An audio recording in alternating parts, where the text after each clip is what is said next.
Green Bay Packers, the #1 seed at home and rested. Hold each other to the standard that we know what they're capable of. Hold yourself to the same standard. San Francisco 49ers, fresh off a playoff win with an ending permanently etched in NFL lore. Oh my gosh. The official gets in the way. The game's over. The game is over. If you saw it live, you thought the same thing most NFL fans did. Why the face? San Francisco fans didn't care how they got the W. They just want to know who else wants some, who else wants some of Debo. Debo again. And we all think about how many opportunities we're going to be afforded moving forward. And each one is special. Each season is different and unique in its own way, as has this one been. There's 4 teams left on the NFC side. We're one of them. We get to host playoff games. This is a special opportunity. We're not going to make it bigger than it is. We've gotten this far being level-headed and even-keeled and not riding a roller coaster of emotions, and we're going to keep on doing the same thing. So if it was good enough to get us this far, it's good enough to get us past this point. So a bad matchup for the Cowboys going in. Now they get that bad man in Aaron Rodgers next week at Lambeau Field. That's a Sunday game. Dan, how do you like this matchup for Rodgers? It's the worst matchup the Packers could have gotten. It's a bad 7-day stretch for the Packers, knowing that San Francisco comes back, beats the 49ers, then they go on, the Rams, then they go on the road. And truthfully, I know we're talking about the end of the game. They should have hammered Dallas.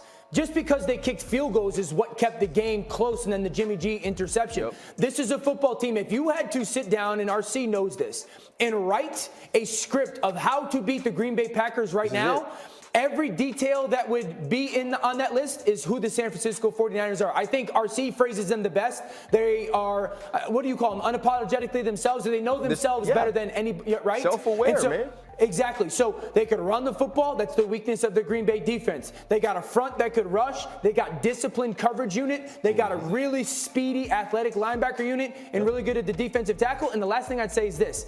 It's the teacher versus the mentor. It's Kyle Shanahan versus Matt LaFleur. Matt LaFleur knows a lot of what he knows because of learning under Kyle Shanahan. Let me very quickly correct myself. That game is Saturday night. That's not the Sunday game. It is the Saturday night primetime game at Lambeau Field. That's going to be cold. Go ahead. Yeah, no, it's a bad matchup. And the matchup I look at is schematically also a bad matchup. And what I mean by this, Aaron Rodgers struggles a little bit against this Sting 3 defense, and that's what the 49ers play. And basically what that means, fans, is they're going to insert a safety where Davante Adams is. So he'll always have a seam flat defender or a guy on him and an inserted safety. So it's going to be hard to get the ball to Davante Adams, and they're going to stay on top, not allow Aaron Rodgers to throw it down the field. That's what they'll do defensively. That's why it's a bad matchup.